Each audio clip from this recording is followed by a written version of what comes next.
Ay, no, no, No, no. repetimos. Ay, ay, ay. Perdón. No, repetimos. Yo soy Marcos No, Espínola, no, soy de no, no, no, no Paraguay. tengo tiempo, no, porque a las 4:15 tengo que colgar sí o sí, porque hoy, esta semana está mi hijo conmigo y él vuelve del colegio a las 9:30 y se tiene que comer y no está para preparar la comida y después se levanta tempranito mañana para volver al colegio, así que no, yo tengo que terminar a las 4:15. Pregunta nomás, profe. Sí. ¿Cuántos años tiene tu hijo? El jueves cumple 16. Oh,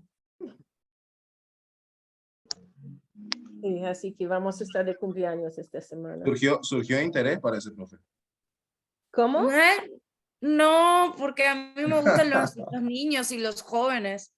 Sí, sí, Bueno, chicos, vamos a la clase porque si no, sí. la profe se va y nos deja colgados. Sí, sí. Bien, ok. Entonces, claro, para el alma luterana, ¿no? Según lo que vemos, especialmente en esta disputación de Heidelberg de Lutero, estamos todos condenados, sin excepción, salvo quienes Sí, realmente yo se creo que apoyan en la justicia de Jesucristo. Ujú.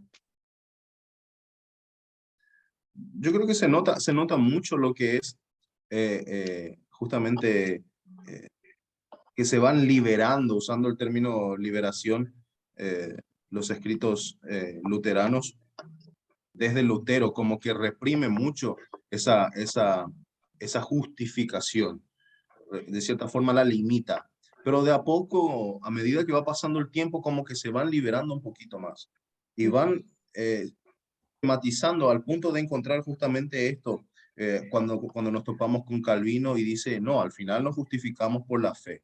O sea, todo lo que propuso Lutero, que era casi que imposible de alcanzar, ¿sí? Al final no lo vamos a entender, no lo vamos a comprender, simplemente es fe. Y ya dependerá de cada Mientras uno. en este texto, si comparamos el texto de Lutero, en la disputación de Heidelberg, con este extracto sobre la fe de Calvino, podemos ver un uso muy diferente del concepto de la ley.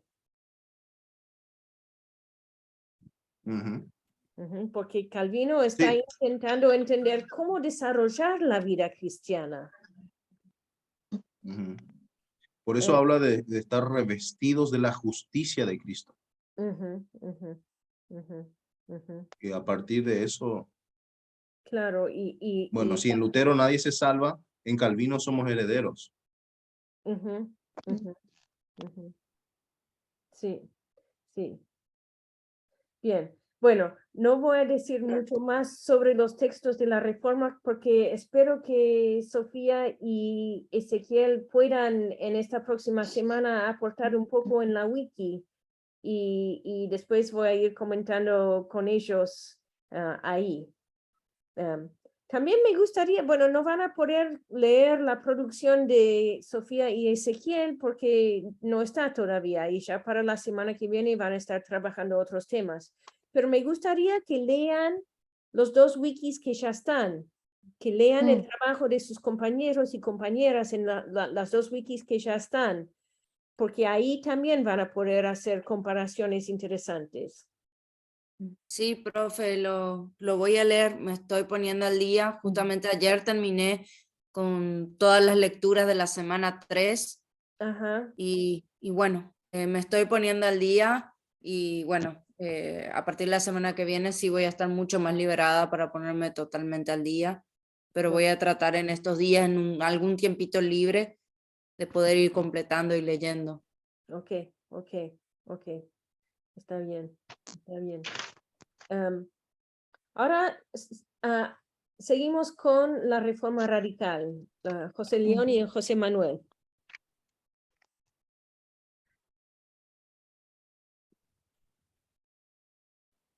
León. León, sí, pero quise decir José León porque los dos tienen de nombre José. Sí, no, Pero a no, mí pero me puede no, decir no, José Manuel. no es León, sino León. León, yo hablo mal, Sí, es con E. perdón. No te preocupes, solo que mi madre y mi padre me llaman León porque originalmente ese debió haber sido mi nombre por el almanaque. Por suerte la secretaria se equivocó y puso León. Mm. Bien. Ok, sobre la reforma radical, ¿qué nos pueden decir los textos que leyeron? Aparentemente la reforma radical apuntaba a formar una sociedad paralela de los luteranos. De los luteranos y también de los swingianos. También de los swingianos. Había permiso. dos inicios. Sí, Patricia. Perdón que interrumpa, pero era la duda puntual que yo tenía respecto, porque yo leí ya más o menos el aporte que ellos estuvieron haciendo. Entonces, mi duda es si era de los luteranos o era a la sociedad en general y que por eso representaban en cierta forma un peligro, digamos, a los intereses políticos y del gobierno. Porque yo entendí que era un peligro, o sea, que lo que ellos querían era separarse del resto de la sociedad que era mundana, por decirlo así, ¿no? O secular. Sí. Yo entendí eso y entonces ahí surgió mi duda por cuando leí lo que ellos escribieron. Claro, porque de Está Jans mal. en Países Bajos se está separando de la sociedad holandesa sí. Bien, a Está ver. mal decir que buscaban un puritanismo.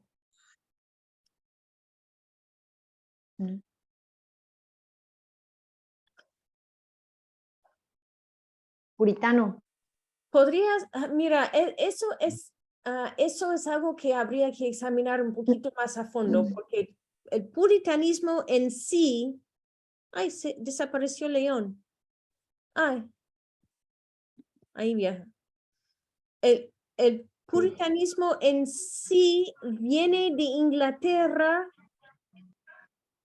es una parte muy específica de la reforma, de las reformas en Inglaterra en el siglo XVII. Entonces, si hablamos del puritanismo de la reforma radical continental del siglo XVI, estamos fuera de tiempo. Ahora sí, después hubo vínculos posteriores. No sé. ¿No podría decirse que es ya el inicio de un proto-puritanismo?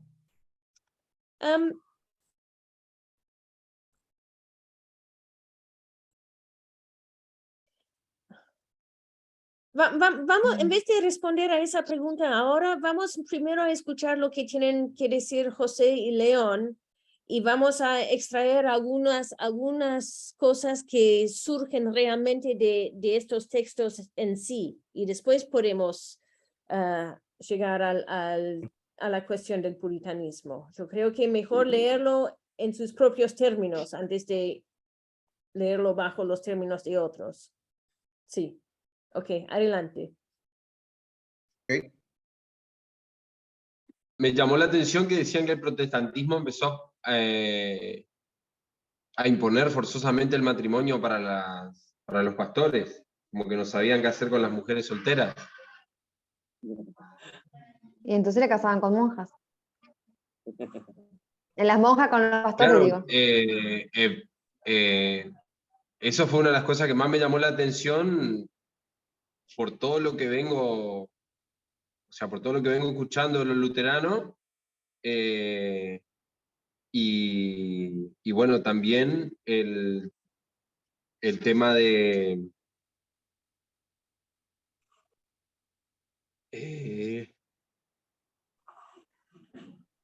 que Calvino era más tajante, parece que, más intolerante con lo que pensaban distinto, a diferencia de Lutero.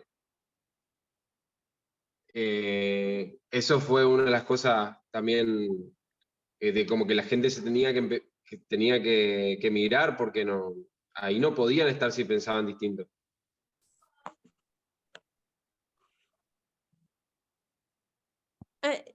Yo creo que para Lutero la obediencia a los señores feudales era muy importante. Entonces no era tanto una cuestión de obedecer, de pensar diferente o no, sino una cuestión de adaptarse a los requisitos de los señores feudales,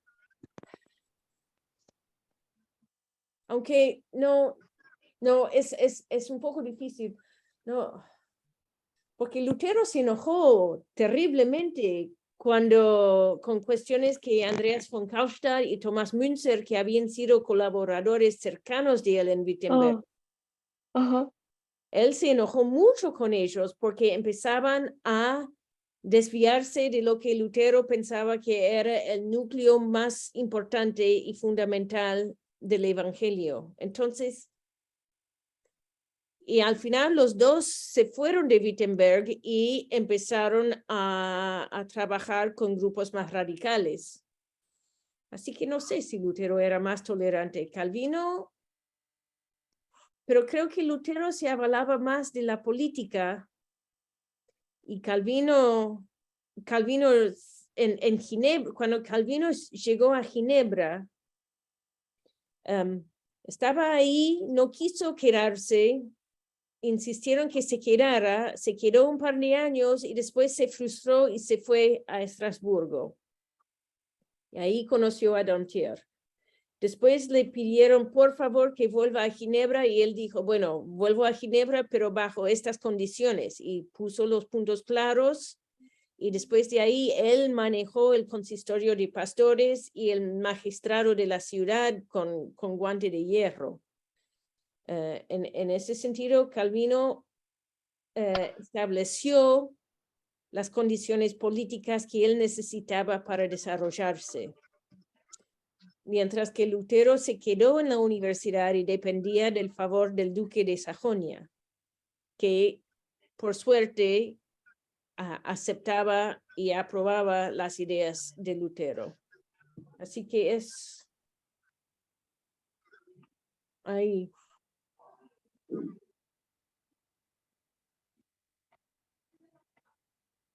Pero Chicos, y concretamente respecto a la reforma radical, José y León, ¿qué pueden contarnos?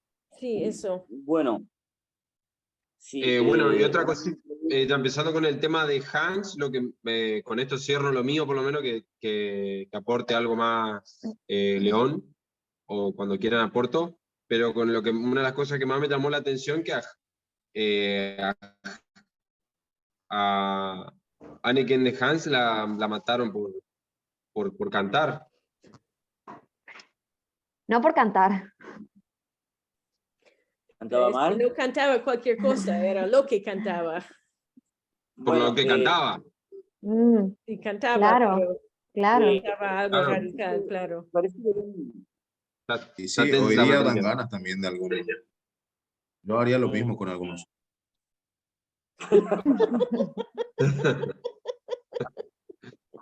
Ya sé que no voy a cantar cerca de ustedes. Si voy a tu culto, no canto.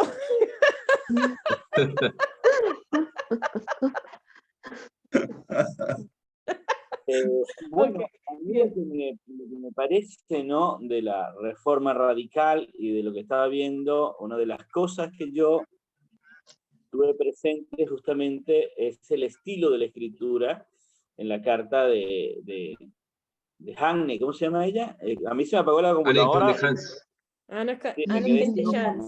levantar el teléfono, ¿no? Removí un cable que no debería haber. Bueno, me llama mucho la atención de ella, en principio porque hay un conjunto de normas que esta gente reescribe, y digo reescribe porque de alguna manera son parte de los principios bíblicos también, pero ellos los puntualizan, que es como el deber ser o el deber, el cómo vivir siendo un buen cristiano, ¿no? De eso se trata ese punto. Ese vivir siendo un buen cristiano, uno lo nota a lo largo de la carta de esta señora, y es muy interesante porque justamente esta señora tiene exactamente el estilo de Séneca. yo soy un ávido lector de Séneca, de hecho me gusta mucho, lo leí hace muchísimo tiempo, y Séneca no era un filósofo, al contrario, era un consejero, ¿no? Pero como consejero tiene un estilo bien particular. Y esta señora estaba consciente de dos cosas. Una, de su responsabilidad cristiana, y la otra, de su necesidad de trascendencia. Esa carta, en principio cuando la profesora lo decía, lo mencionaste en el material de autor, yo decía, pero bueno, o sea, una persona puede escribir una carta sin pensar que va a trascender solo para que vaya a su destino, y luego tiene algún otro valor histórico literario que la hace trascender. Pero en realidad esta carta no estaba tan escrita para su hijo.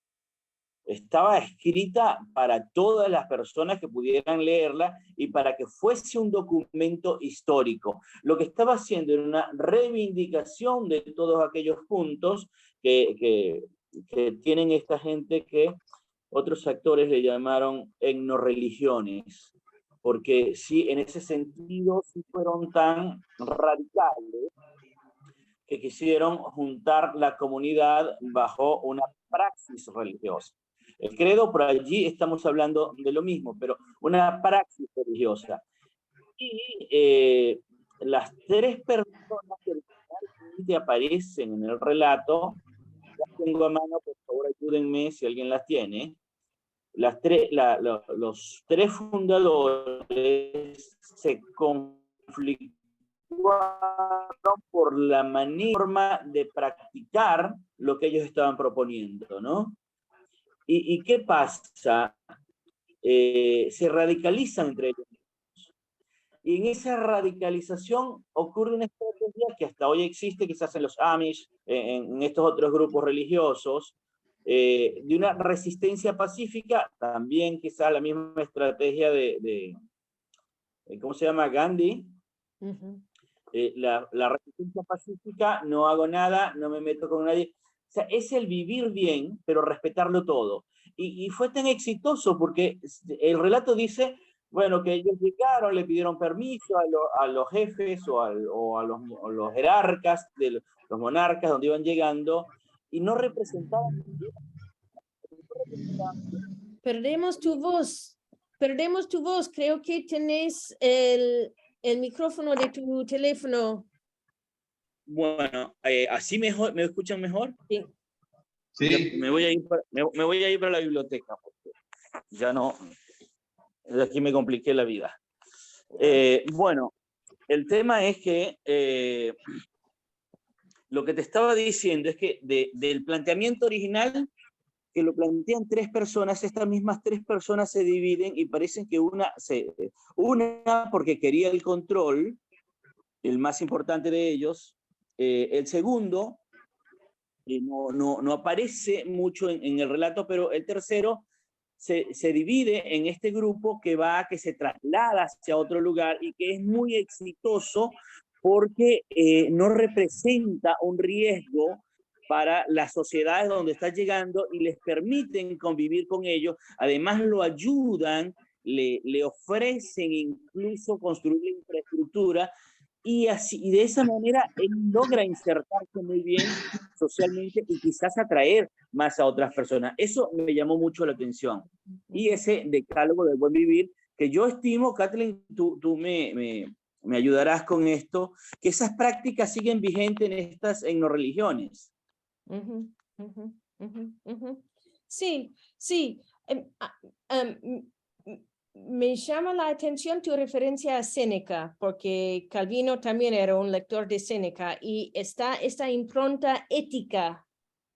Hay una impronta ética en lo que leímos de Calvino y en lo que leímos de los dos textos de la Reforma Radical, que es muy, muy importante.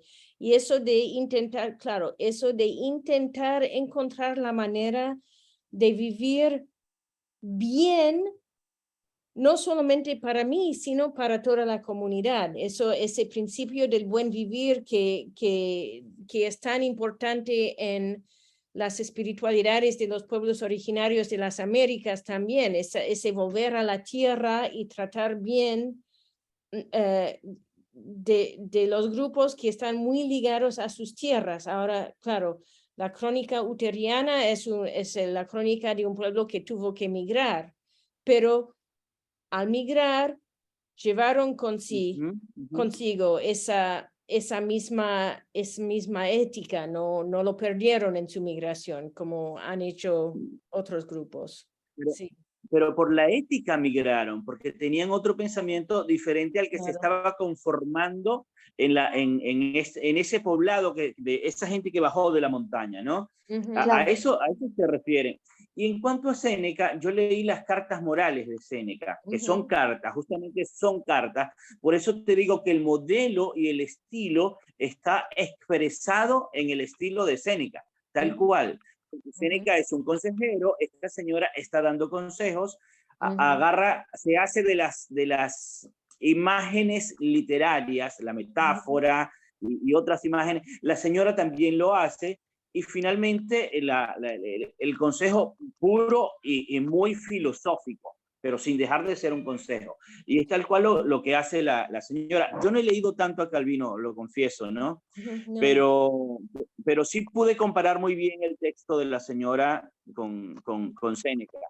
Sí, y bueno, y la impronta de Erasmo, porque ella era de los Países Bajos, ella era de Holanda, era de las tierras de Erasmo. Entonces, la impronta de Erasmo en la reforma radical y en la reforma reformada calvinista y zwingliana es presente siempre. Es muy presente.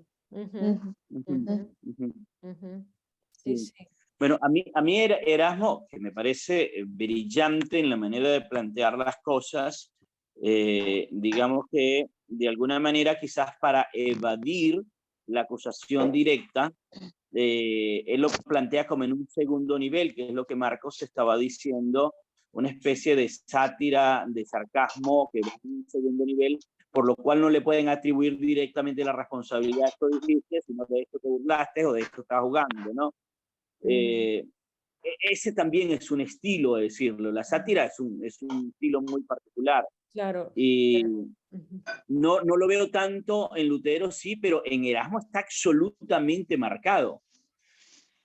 Quizás en la idea, y esto tampoco me di a compararlo, pero no encuentro tanto desde el punto de vista de la escritura, de la conformación del texto, la similitud con Erasmo, más sí con Séneca, pero quizás desde la idea filosófica puede estar presente, ahí no me fijé tanto. Sí. Yo tengo una consulta.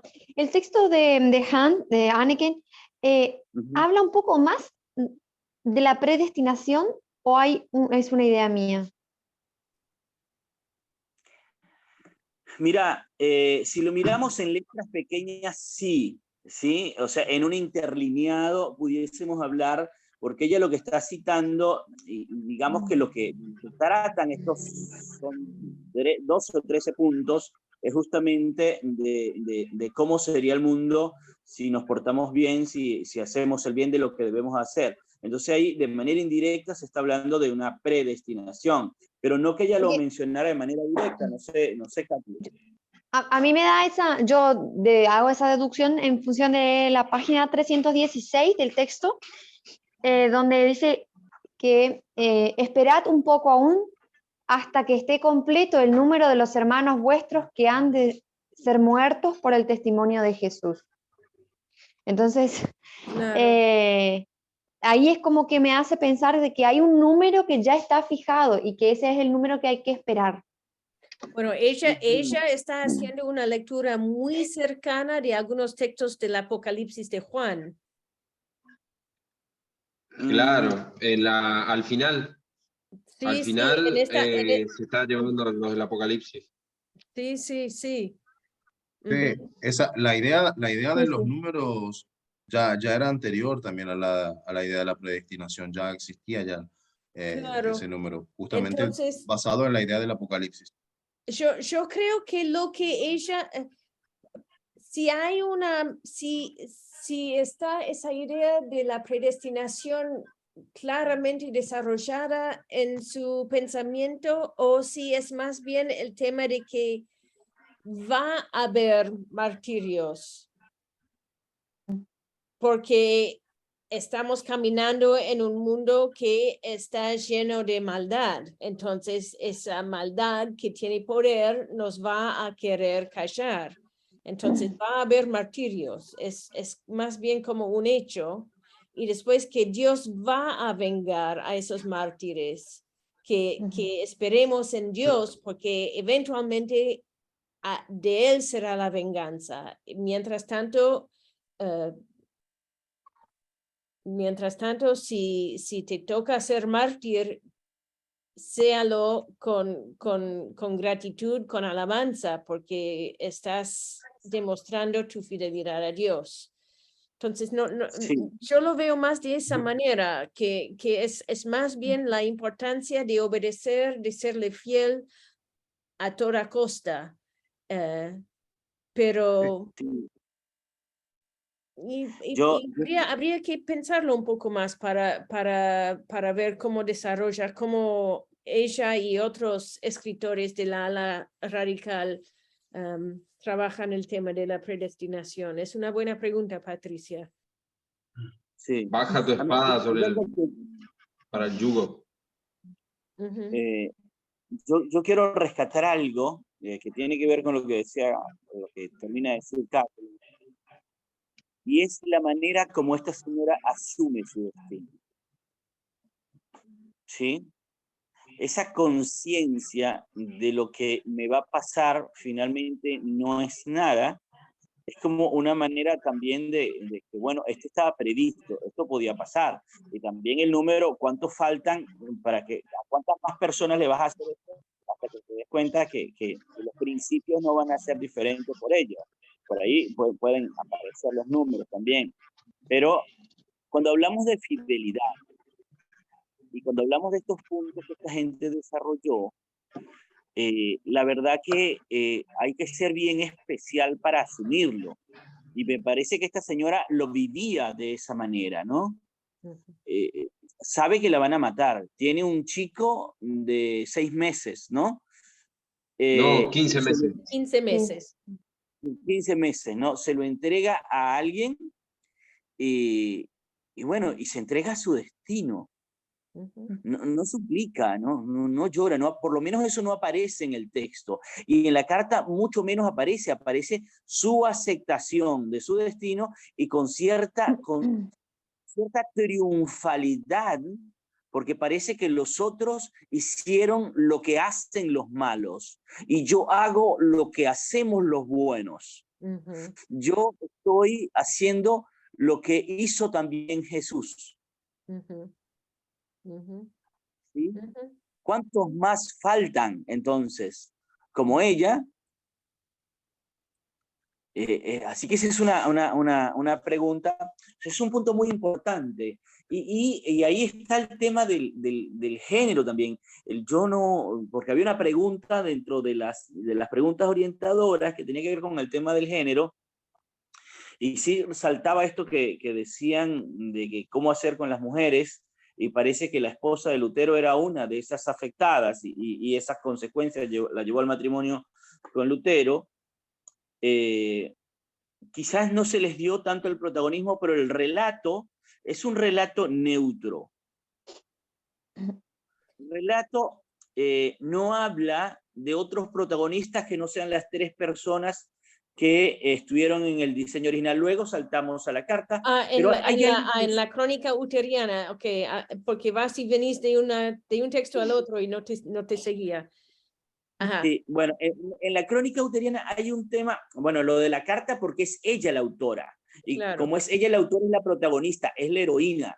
Indudablemente tiene la particularidad, pero ella no lo escribe desde el lugar de la mujer. El lugar de la mujer aparece con el niño que le entrega todo. Lo escribe desde el lugar de una madre. Sí, lo escribe. Ella toma su rol de madre, no solamente madre de su hijo, sino madre de la comunidad Sí, la ahí comunidad sí, radical, ahí sí yo te creo quiero que decir, sí. pero lo hace de una manera absolutamente universal. Ahora, en las crónicas sí hay un episodio que me llama mucho la atención, que es la referencia que dice, habían más o menos 200 personas sin incluir los niños. Entonces, ¿qué son los niños? Un ser humano en formación. Y entonces, En esa ¿qué es época, una? en ese contexto.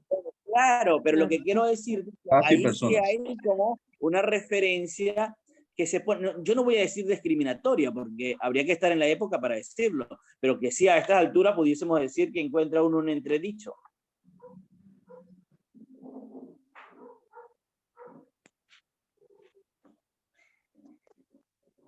Después, para aportar algo más de la carta de Hank, que me pareció...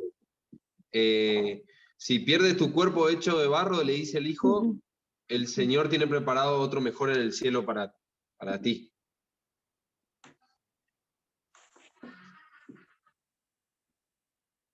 Sí, su esperanza, ahí donde yace su esperanza, ¿cuál es la esperanza que proclama? Sí, sí. Sí, Claro. totalmente de acuerdo. Yo creo Me que gustó ahí, la carta profe, de la señora. ahí, profe, yo creo que las cartas también hay que leerlas desde esa perspectiva, como comentó la profe, de una perspectiva de esperanza, desde la reforma, y leerlas desde la óptica del Apocalipsis, de la relectura del Apocalipsis y la esperanza por los hechos crudos de que estaban pasando en ese entonces. Eh, a raíz de ver tanta muerte y obviamente lo que les llegaría a pasar, leen el Evangelio a través del Apocalipsis y el martirio. Entonces, es algo interesante de leer la carta como mártires de la Reforma, y cómo leían ellos esa esperanza del Apocalipsis. Sí, sí, sí, sí. Cómo leían ellas. Sí. Ahora, hay algo que sí, ¿no? Quiero volver al tema de género. ¿Cuántas otras teólogas hubieron que por ahí sí los que relatan la historia hacia adelante, por ahí no las mencionaron? Mencionaste en la guía que la antropología se ha encargado de hacerla saltar de nuevo, pero ¿cuántas más hay que son importantes al conocimiento hoy? Sí, Lee el texto de Amparo, León. Amparo, claro. Amparo Lerín Cruz menciona unas cuantas personas. Sí. Mujeres. Sí. Yo hice una búsqueda en Google, teólogas de la Reforma, así tal cual, teólogas de la Reforma. Y de hecho que algunas de las que teníamos en la guía no salieron, y entonces como que volví a buscar, agregaba otras características para ver, pero no son muchas las que son conocidas. Quizás hay muchas, ¿no? Pero no son muchas las que saltan, por lo menos, que aparecen en las bibliografías. Claro, claro, y es una cuestión, no, por ejemplo, había muchas mujeres muy activas, pero no necesariamente autoras. Entonces, cuando leemos la historia de la iglesia, a raíz de quiénes eran los y las autoras de textos teológicos, estamos mirando simplemente el punto del hielo. Porque la cantidad de personas que participaron no es lo mismo con leer los textos del Nuevo Testamento, por ejemplo. Leemos ciertos autores, pero percibimos que hubo una multitud de personas detrás de esos escritos que no estaban escribiendo, pero eran, ay, León se va. Ay, chao León, que llegues bien a casa. La cantidad de que esos estoy. movimientos se hayan Sí, arraigado, José se fue. hayan arraigado en el tiempo, es porque hubo mucha gente más de las personas que podemos leer. Y las cosas que se podrían leer, hay historiadores que están buscando en archivos, que están buscando cartas, correspondencias, que están buscando actas legales de inquisiciones de otras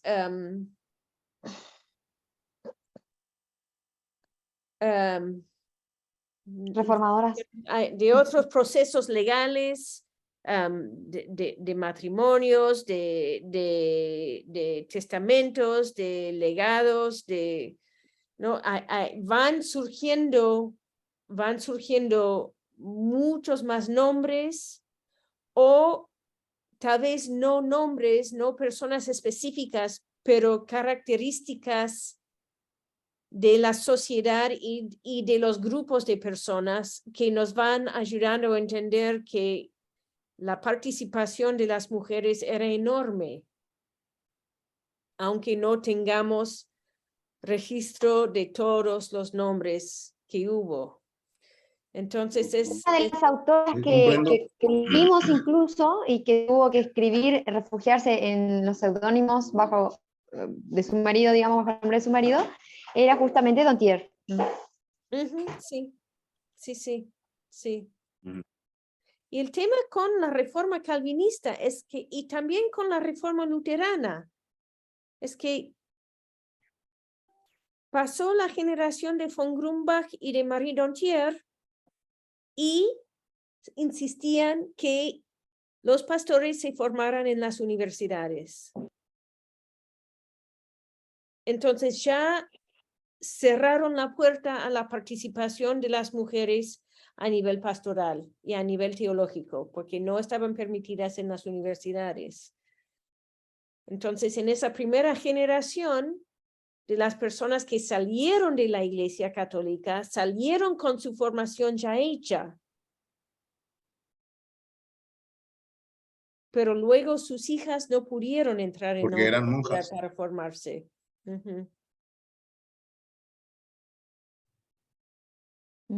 Pero sí podían volviendo, aprender a leer y podían aprender a leer la Biblia. Así que hay, no sé, el lugar de la mujer dentro del protestantismo hay cosas buenas y cosas difíciles. Cosas bien propias de esa época. quizá no, la búsqueda por teólogas del protestantismo complique más por la terminología, porque en realidad la gran mayoría de las primeras reformadoras, ¿sí? Era como pedagogas más que nada. Tuvieron un aporte desde lo educativo para la sociedad. Y desde Y la de una u otra diaconía, manera, de allí, y también desde la desde la diaconía. diaconía. Sí.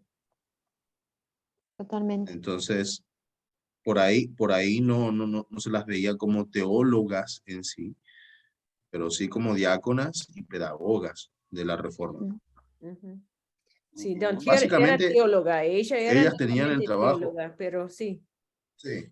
Sí, estamos Pero también después, estudiando- perdón, una cosita más, que justo había leído antes de arrancar la clase, me parece interesante también que a pesar de que había teólogas, diáconas, bueno, después también en función de esto del sacerdocio universal del creyente, es que empezaron a aparecer más mujeres también que predicaban y todo eso, ¿no? Ujú, ujú. Sí, sí, había predicadoras, Sí. pero no necesariamente escribían sus predicaciones, entonces no, la actividad No, oral pues, de las mujeres habrá sido enorme. Pero Pero los es predicadores difícil eran leer lo contratados que por se una habló. universidad o por una iglesia. Perdón. No te escuché. Sí, sí, que los predicadores eran contratados específicos por una universidad, por un señor o una señora feudal, claramente un señor feudal, que contrataba a la persona para predicar en su universidad, digamos, en su iglesia, Pero por las así mujeres decirlo. predicaban en las esquinas, Pero en las plazas, en los espacios públicos, sí. Sí. sí, por No eso, necesariamente no formalmente eran en el como que, contexto de un culto, pero claro, sí que predicaban. no eran reconocidas por los feudos. Claro. más Sí. bien eran acusadas. Sí. Bueno, gente, yo realmente tengo que cerrar. Nos encontraremos otra vez en 2 semanas y seguiremos. Ya en 2 semanas van a tener las pautas para el trabajo conclusivo, así que vamos a poder empezar a conversar sobre eso también. Pero Katy, bueno. una pregunta nomás sobre la consigna de esta semana. El punto 2 dice que hasta hoy tendríamos que hacerle una observación a la otra wiki, ¿no? Claro. Bueno, resulta que mi observación yo la hice ahora en la clase. ¿Debo registrarla igual? Sí, sería bueno porque después entonces pueden contemplar si lo ven por escrito, José y León, entonces les va a ayudar mejor a responder o a incorporar o a manejar la idea. Yo creo que sería buena. Sí. Dale, bien. Sí. Bien. Bueno, y perdón por no haberse estado grabando desde el principio. Es bueno. Así es. Ok, bueno, nos Buenas estamos noches. viendo y cuídense sí, cuídense mucho y a equilibrar los tiempos un poco para que puedan cumplir con lo necesario y sin caer exhaustos. Sí. Gracias. Nos vemos. Chao, Un chao. abrazo. Chao. Chao. Abrazo. Gracias, profe. Chao, Chao, chao. Chao, chao. compañeros. Buenas. Gracias, profe.